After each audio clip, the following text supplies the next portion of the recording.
Alright everyone, and welcome to Burn On Site Bad Video Games. So, in case any of you are unaware, this is an 18 plus panel, so I guess see yourself out if you're too young, but that's it. So let's get started. So, today we'll be talking about Drakengard 3. So, as some of you may recall, the Drakengard games have already been fought over twice before Genericon, and for good reason. The first game was a poorly designed slog that somehow made dragon riding boring, was full of creepy characters, and had some genuinely unsettling scenes and plot. Somehow, this was enough to get a second game made with an unchanged ground combat mode and even worse dragon riding. It didn't have the strange, gruesome plot of the first game, though, and after its release in 2005, there hadn't been a Drakengard game since. At some evil corporate boardroom, however, they decided that Drakengard was a brand they hadn't milked in a while, but they weren't sure how to rebrand it. That's when someone had a brilliant, terrible idea. Oh yes! Truly, what the game had been missing was sex. So it was decided to make the protagonist an intensely violent yet beautiful woman, and market the game based on her femme fatale sex appeal, as well as the implied promise of sex happening in the game itself. And so here we are, with me taking on another god-awful Drakengard game. So what's it all about? In short, Zero, on the left there, wants to kill all of her sisters, shown here conveniently in order of their uninventive names. 1, 2, 3, 4, and 5.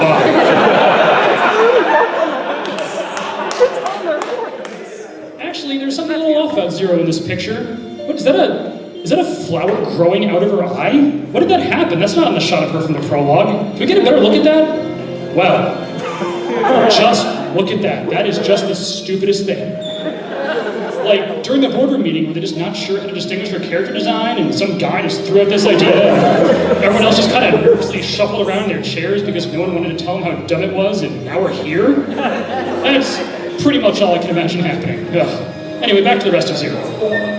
So, to murder your sisters and all their soldiers, you have Zero herself, Mikhail, her annoying kid dragon, and an ever-growing squad of useless assistants called Disciples. I'll get to them later in the panel, but for now, let's talk about the gameplay.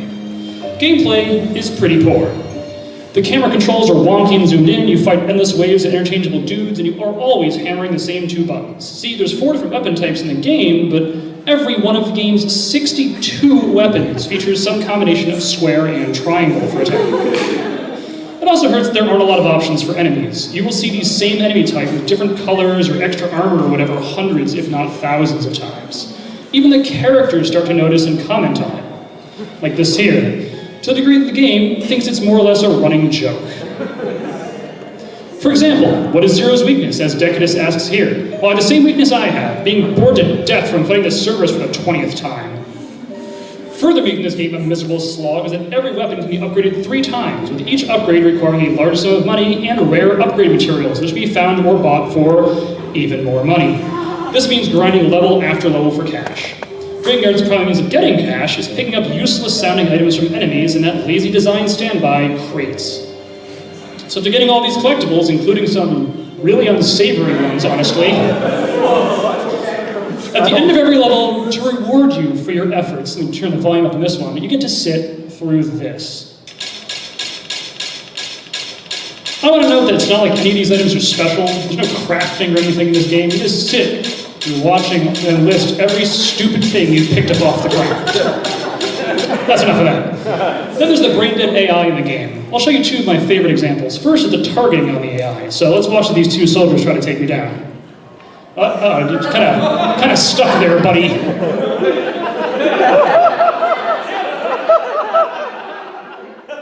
Oh, geez, he's spinning around. So that isn't so great. The other is this squad of soldiers trying to get me. I'm standing on top of some crates here.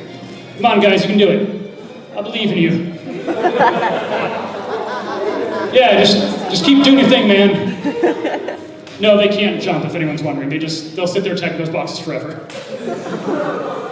At least the enemy AI is evenly matched against your allied AI. You get up to 2 allies from a choice of 4 to join you in battle. They are beyond worthless, as I soon found out. Let's watch both of them attempt to kill a single soldier that refuses to fight back. Note this is an enemy Zero can kill in 2 hits. Very intense battle, folks. kind of flying up the tree there, kid. You all right? Oh, I finally landed a head. Oh, he's too dangerous, guys. Yeah. Wow. So, as you may have noticed, that guy even had no health left in his health bar, but none of the disciples can kill him. Apparently, only Zero can deal the finishing blow on an enemy, meaning your disciples are wholly incapable of helping you in any meaningful way. But what about the dragon, you're probably saying? Well, he's used very sparingly and not creatively at all. A handful of highly scripted boss fights and some even more scripted flying sequences, complete with timed waves and score count to make you feel like you're playing the worst Gradius clone ever made.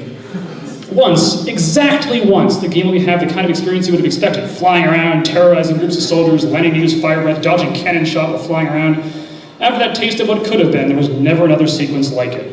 It's like the fun police caught on that there might have been an enjoyable part of the game and rode in to save the day. Thanks, guys.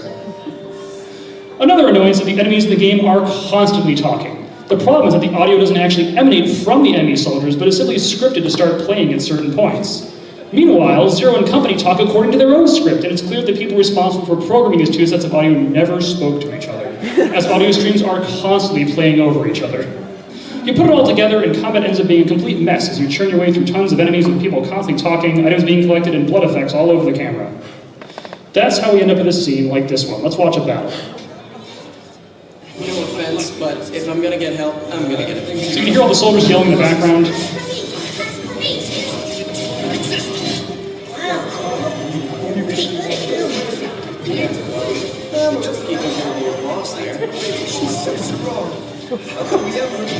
Now, you're the guy that said, "She's so strong, how could we ever," in the background there, but got cut off by this little cutscene. Let's listen carefully if the cutscene ends after a lengthy period of time.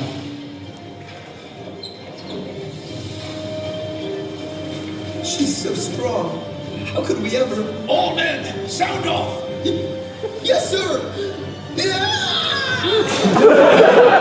How strong she was before she had her own police. May Lady 4 be... Who's talking? Everybody's dead. But enough about gameplay and audio. I also want to touch on the level design. Each level is relentlessly linear, with no way to deviate from the path. The ones on the left and right here are basically straight line paths, and the one in the center is actually a circle. Just keep running around and around in circles up a staircase till the level's over. And the game is certain to let you know if you're not following the path exactly the way it wants you to. Try to enter any building or door in the entire game and a nope symbol will appear to let you know to keep moving. Other attempts to deviate from the path are met with the classic invisible wall. Next, let's talk about the look of the levels. Ostensibly, the game is divided into the ocean, mountain, forest, desert, and city levels. In practice, it is barely possible to tell the succession of drab, brown levels made of rock walls apart. Then there are the vast, empty skyboxes with nothing of interest in them to accompany the uninteresting levels themselves, like this fog level. Then there's the tone of the game. It can't really seem to settle on what kind of tone it's pushing. Sometimes it's matter of fact. Zero is on a mission to kill her sisters, and nothing's going to stand in her way. Other times, she's just on a killing spree, taking as many people as she can. Then there's her and her dragon, Mikhail. A relationship that I would best describe as, I don't know, Zero's version of tough love, I suppose? But with Mikhail as kind of like the abused but eager to please child. This makes it all the more bizarre when it suddenly tries to inject a serious mood or try and humanize the countless identical foes you've been killing, like, you know, this guy here asking if she hears them scream at night. Sometimes Zero will suddenly seem to care about her dragon. It feels like you're watching a completely different game from the one you've been playing up until now. As another example, while on some snowy mountain, Zero's caution that yelling too loud might cause an avalanche, which it does. The game fades to black with the game over screen, until Zero pops back in to break the fourth wall and keep that game going. All we're missing is a circle closing over the screen and Porky Pig saying, "That's all, folks," at this point, honestly. This sort of fourth wall breaking humor continues throughout the game, as in this particularly lazily designed levels, characters start to call out how we keep going into the same area and fighting the same battle, over and over and over again. Even though the level description emphasizes this fact, the joke isn't funny if I still have to climb the tower and fight all the repetitive battles anyway. Fourth wall breaking continues in lines like this one about a fetch quest, or with scenes like this puzzle. Once you solve it, you get XP for completing the puzzle. Straightforward enough until Zero starts to complain about why this rewards her with experience points. These little sequences come out of nowhere. It's not like there's any joke levels in the game. With all that said, though, I want to leave you with something special to really seal the deal in the game's incoherent tone before I move on. So I want you to sit back and enjoy Mikhail Theater. All right, defeat the ancient dragon. I got it. Let's do this. My name is Mikhail.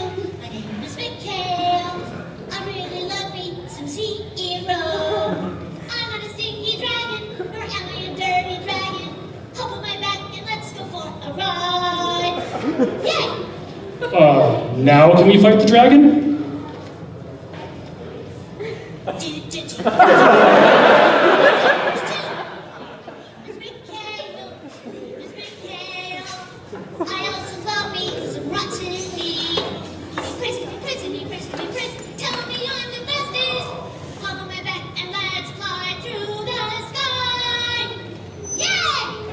Hey.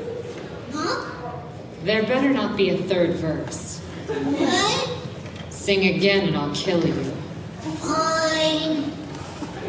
In case you're wondering, if you do lose the battle, yeah, you gotta watch that all again. There's no escape. Now, as some of you may have determined from some of the previous slides, much of the dialogue in the game, particularly Zero's, is hilariously profanity-laden. While it can, admittedly, be pretty funny to listen to, since the game is fully dubbed, it's hard to concentrate in the drama that's supposed to be building from giggling every time somebody speaks in this game. And when I say every time someone speaks, that statement is pretty close to true. For example... Oh. What the sweet crispy fuck is this? Let me play that again for you. What the sweet crispy fuck is this? Thanks, Zero. So if you're looking for a game where the female protagonist swears like a sailor and you don't care about the game part at all, then I can recommend Drakengard XVIII to you, and you can quote me on that. If there's any scouts from any game sites looking to use my glowing recommendation, I'll accept my payment in the form of large bags with $ signs on them. Just come see me after the panel. But anyway, this makes it all the stranger when the game opts to censor its language at one point.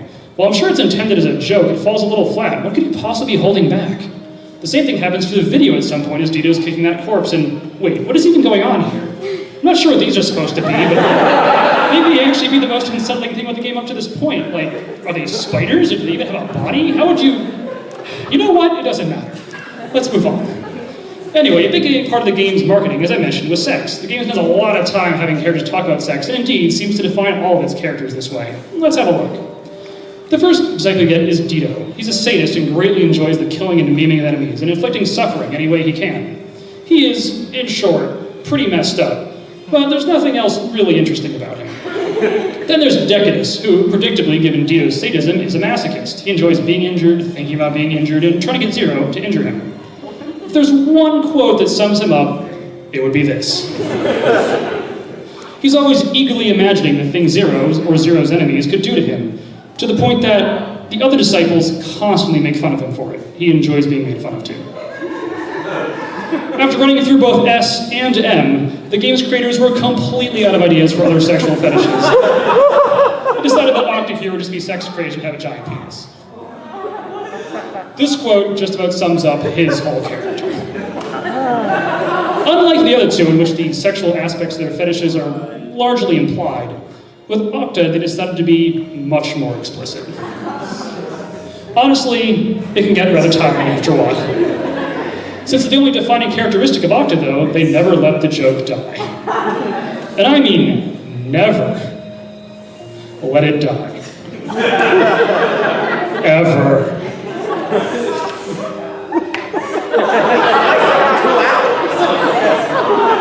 I can't tell if it's impressive or pathetic that they thought of a completely different euphemism for penis every time he mentions it. Whether it's his snake, his trunk, his sandworm, or any of a dozen other mentions. They are always unique. To really make my point about his unoriginality as a character, one of the phrases on screen is his dying words. On a side note, they weren't kidding when they said he would do anything for sex. Here he's talking about celebrating Zero's most recent murder of one of her sisters. And here he's talking about screwing a reanimated corpse. On a final note, I leave it to you, my beloved audience, to decide which is the worst euphemism. The love truncheon? Or the man banana? You decide. I'm going to move on to the final disciple. So, Set. At this point, they were out of any sexual ideas at all, and they decided on making him annoying to all the other characters. And they did succeed. Let's just say he owns the most punchable face in America. No more needs to be said about him, so let's move on to Zero's sisters. Now, almost all the sisters are the same. The game boils them down to one sexually charged word. We'll take them in reverse order, starting with 5 here. The word used for her is slutty, which is, invariably, the way all of the other characters refer to her. Of course, once the characters actually meet her, she pretty much lives up to it, so truth in advertising, I guess? It's not like I was expecting too much in terms of character depth here, but this just seems super lazy. Then there's 4. 4's one defining characteristic is being a virgin. 0, in particular, makes a pretty big deal out of this, talking about it constantly in the lead up to the battle. 4 is otherwise entirely unremarkable. On to 3, whose tastes are twisted. Little is given beyond this, except to make clear she experiments on humans to turn them into dolls. I don't think that's how twisted sexual desires work, but I suspect they were kind of running dry on ideas here. That's about it for 3. The theme of having each sister have a single defining sexual trait becomes really uncomfortable with 2, though. Her single defining trait is that she is in a permanent childlike state. That's awful enough as it is, but the game's choice of phrasing and scenes involving her makes it even worse. Yeah. Moving on, we come to 1, the game's strongest villain. Now, she is, remarkably enough, entirely unsexualized, so we'll just move on to 0, I guess. 0's primary trait is that she's uninhibited? What were her sisters supposed to be, then? Uninhibited apparently means 0 takes the male disciples from her sisters and has sex with them to steal them somehow. If there was any doubt about the target demographic of this game, I think that's pretty much clear now. Perhaps the saddest part of the game's attempts to sell itself based on sex is that no sex, or even implied sex, ever actually happens on screen. Heck, I don't even think there's any nudity. The text on screen here is the closest the game ever comes. All I can say about it is, if stilted dialogue referencing sex the most obscure ways the English language allows with no on-screen sexual content is your dream game, then I can recommend Drakengard 3 to you. Again, game review site Terran Scouts. Those DV bags with dollar signs on them are too classy to deal in unmarked bags or burlap sacks. With that out of the way, let's move on to the plot. Now, I should play you the cutscene you have to skip through every time you turn in the game, so you know what you're in for. 0. What now? Can I go find a bush? I need to pee. No, I have no idea either. So the plot proper begins with 0 challenging all of her sisters to a fight at once. This ends predictably, and 0 goes into hiding to recover. All the other sisters go back to their respective themed areas, sporting clever, inventive names like the Land of Mountains and the Land of Sands. Good work, guys. We pick it back up a year later once 0 is healed. So what better way to inaugurate a game about revenge, a boatload of violence, and tons of implied sex than the following video. Turn this up here.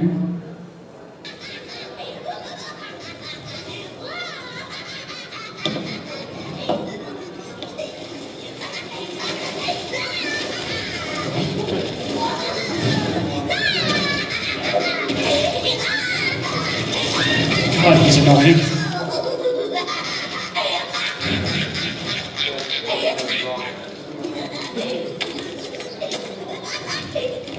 And like, you keep thinking to yourself, is it ever gonna stop?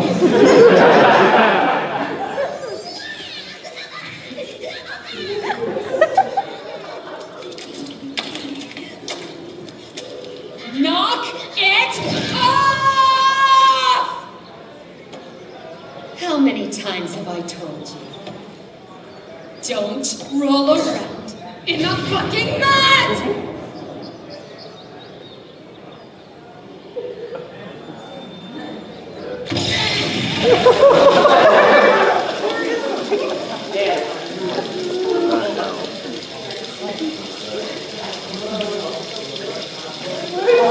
It's like a fountain.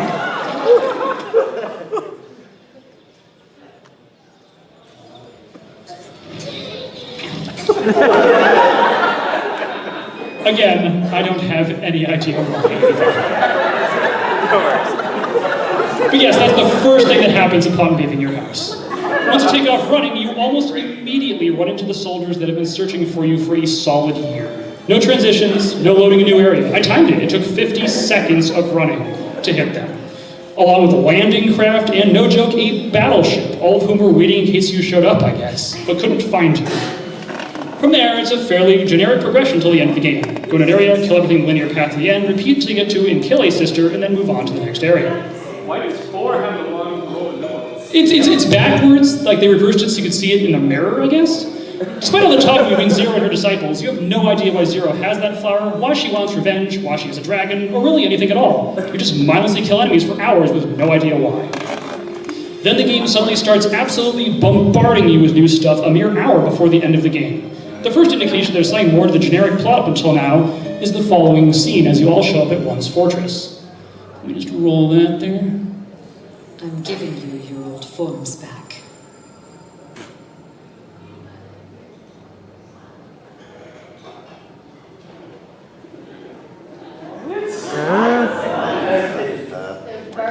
They're birds. Well, this asks so very, very many questions and answers none of them.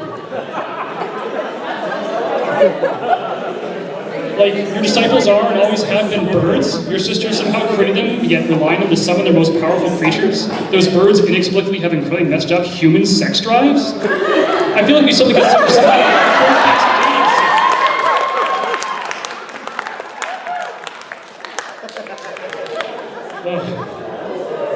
Head still spinning with these questions, which are never answered incidentally, I head into the battle with one.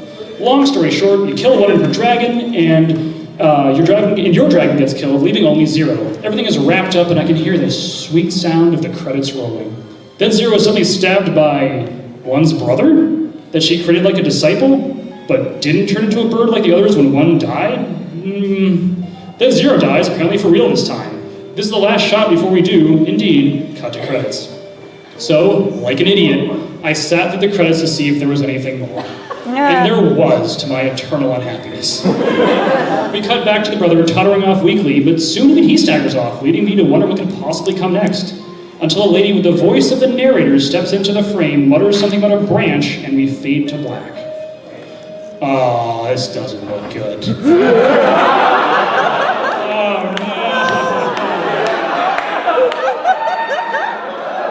All this work and it feels like you've only played the prologue. And only now is the game going to open up. Well, for you, my audience, I resolved to push ahead and open any branch the game threw at me. Almost immediately, the game puts on a large, pretentious hat and declares itself to be a fantasy story stuck in a time-traveling, dimension-hopping science fiction thing. They suddenly reveal that we're dealing with a multiple worlds interpretation of quantum physics. And Zero somehow has the ability to move among these multiple worlds, though without any real intentional will on her part. Finally, we learn the narrator of the game is apparently somehow recording what's going on and mapping these branches in the flow of time. Now, that's a pretty large concept to drop on your players after they've already beaten your game. Particularly as we're still following this group of morons. This scene here is pretty much the first thing that happens in Branch B, in case you're wondering if the game suddenly got better in the new branch. It doesn't. Apparently in the branches, Zero somehow has all of her disciples out of order with killing her sisters. Other than this and increased difficulty, there's no real change in the game. You still murder hundreds of enemies in relentlessly linear levels. No one seems to have any memory of the primary branch. The branch ends with the dragon dying of poison. And this time, Zero sacrifices herself for the dragon. This results in what may be the most ridiculous image in all of the game. The dragon with a newfound eye. I'm not even sure what the point of all that was, but it doesn't matter all that much. The recorder narrator person declares that Branch B is closed as this wasn't what she was searching for, or something. And Branch C opens. We're again treated to the narrator kind of, but not really explaining what she's up to. At least you finally get to see the narrator, and apparently she's some kind of office worker / librarian or something? How does that collar even work? I guess she just follows Zero on foot, dragging a massive suitcase around? And Zero and company have somehow never noticed, and nor have the enemies? Whatever. Eventually we wander around until we randomly come across Tube, who's just kind of standing around in the middle of nowhere. After another boss battle, she finally ends up being stabbed by Dido, but only just the tiniest bit of stabbing. Then, in a scene that is equal parts baffling and laughable, all of your disciples walk up to Two and stab her with their weapons, but only just a little bit. Come on, guys, just kill her already! But it turns out this was, somehow, all part of Two's plan as she activates a mighty spell and everyone dies. Boiled down to a thin liquid, leaving only Zero, presumably shaking her head out how she ended up with such dumb assistance. The end boss is, again, one, and she starts monologuing as soon as we get there. She proceeds to tell Zero why Zero's on her sister-murdering mission, to save the world from the evil of the Intoners, including Zero herself. Oh, come on, the one and only interesting idea Drakengard XVIII had was that Zero's the villain on a mission of revenge for whatever reason. Now we find out that she's secretly been the hero the whole time, trying, of course, to save the world. Save it from what, though? Oh. Apparently, the big bad guy of the game is the flower. As in, the flower growing out of Zero's eye. I don't even know what to say. A quasi-sentient plant is the villain of Drakengard III? You serious? Like, is it gonna start monologuing? Will it grow an evil mustache?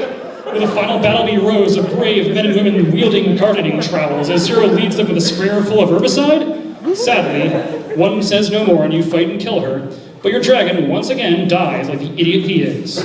One reveals as she dies that somehow a dragon is required in order for Zero to properly kill herself. Well, the dragon's already dead and Zero totters off aimlessly, muttering to herself and vomiting profusely as shown here. Things don't look so great. The narrator agrees. Apparently, whatever organization she reports to is capable of sealing off timelines somehow, which makes your personal efforts in the game seem that much more meaningless. Just seal Zero off altogether and be done with it. At least, finally, we know what the objective of the game is. Kill all your sisters and have Zero and the dragon alive at that point. Great. Onwards to branch D then, right? Oh, wait. What? What the sweet crispy fuck is this? The Lost Verses?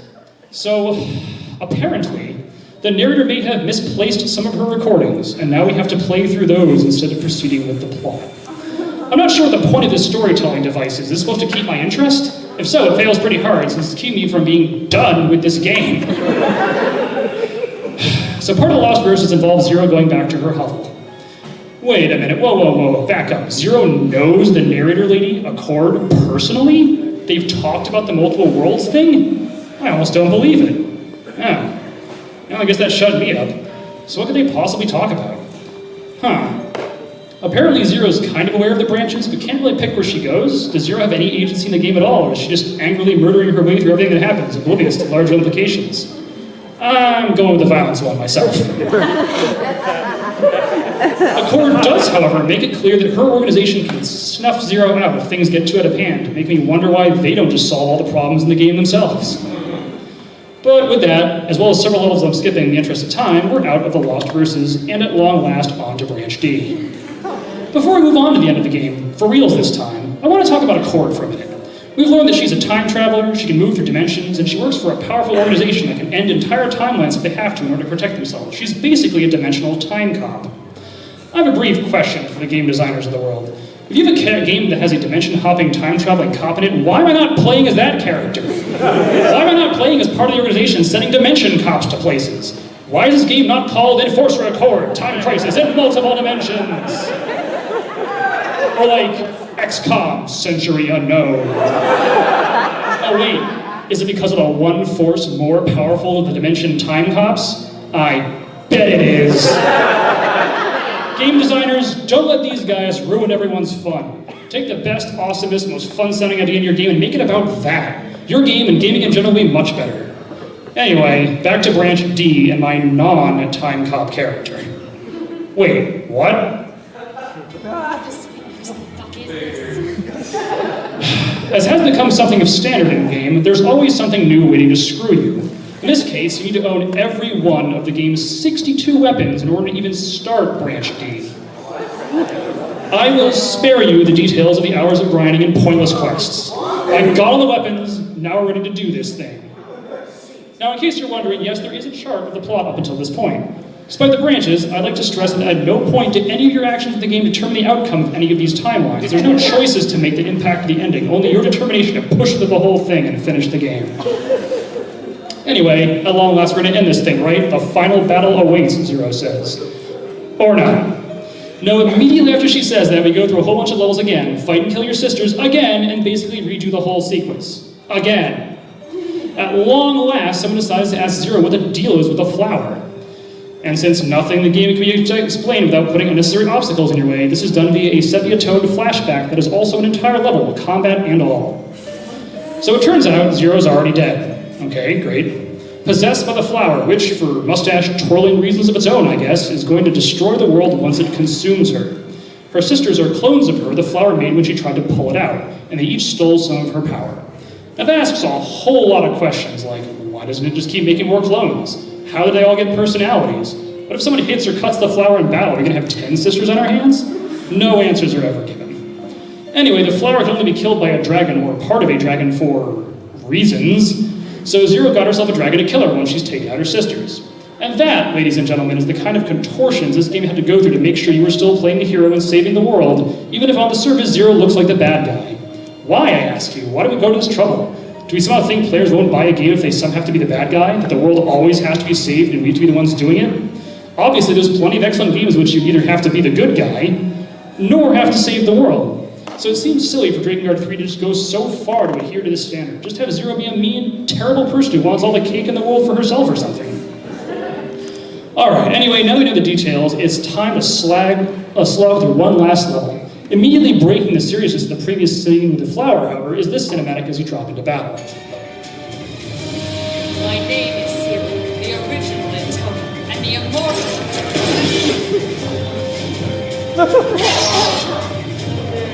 Knock it off! I'm trying to make a speech here! No! Oh, for fuck's sake, now I lost my place! Great. Finally, we get to in fight 1, but as usual, we're evenly matched and another bad end is waiting. That's when Accord steps in, requesting some kind of special authority on her dimensional radio thing, pummeling 1 by herself, holding her down and stopping her magic with time-space interference. Again, why am I in this game? Well, anyway, the plan works, 1 is killed, and Accord is revealed to be some kind of robot. 1. After that, the game, having lived up to its Japanese name by dragging on for far too long, it's time for the really real, actual final battle for reals this time. Now, Drakengard 1 is infamous for its unfairly hard final battle, in which you fight a singing statue in a large city by countering rings of energy it's outputting using some kind of rhythm game-style mechanics that have never been used in the game up to that point, in which you died in 1 hit, and none of your level stats or weapons make any difference. So it's difficult to describe the feeling I felt when that flower finally started blooming above a large city, and a statue arose out of it, and started singing with pulses of energy that had to be countered using heretofore unknown rhythm game-style sequence when 1 hit would kill you. Naturally, you have to watch a 30-second cutscene plus loading times for each attempt. While Drakengard's final battle was an intense 2 or 3 minutes long, Drakengard 3's is fully 7 minutes long and much, much harder, with no checkpoints. Naturally, none of your weapon stats or levels can help you here. It's almost as if the director had had this vision of singing boss battle statues for Drakengard 1, but couldn't quite get the technology at the time to match his glorious vision. And so he waited until the time was right, and then unleashed his masterpiece, the prequel Drakengard 3, on an unsuspecting public. Alright, let's break this thing down. The objective is to press any button when the ring of energy from the statue is going to hit your dragon. Seems simple enough, right? Let's take a look. I said let's take a look.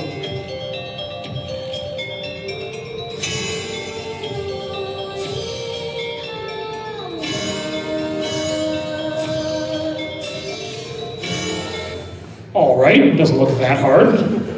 Well, the game tries every trick in the book to kill you, and it's one-hit game over here, remember, so let's take a look at one of these. Getting kind of small there, and a little hard to see where I am.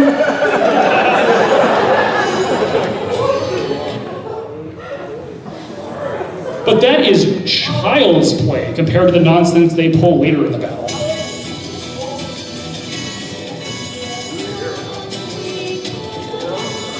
It's, wait, here we go. Camera! You're making this real hard.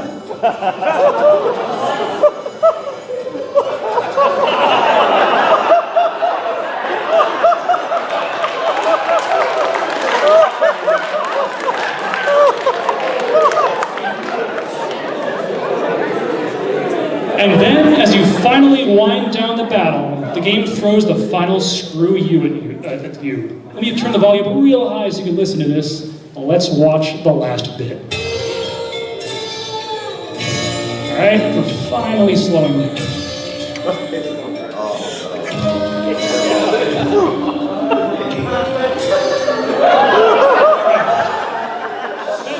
That must have been it, right? We're just going to wait for the game to calm itself down.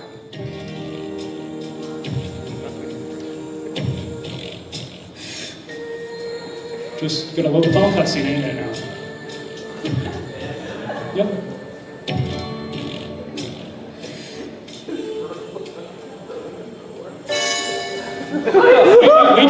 Wait for it. Cutscene starts. Yeah.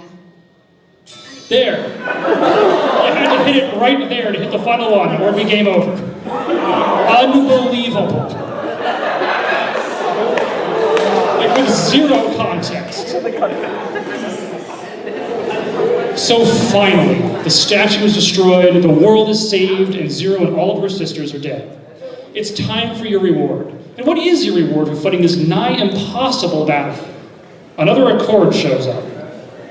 Scratch that. Several Accords show up. No, okay, fine. An entire army of Accords shows up. And they all walk like this.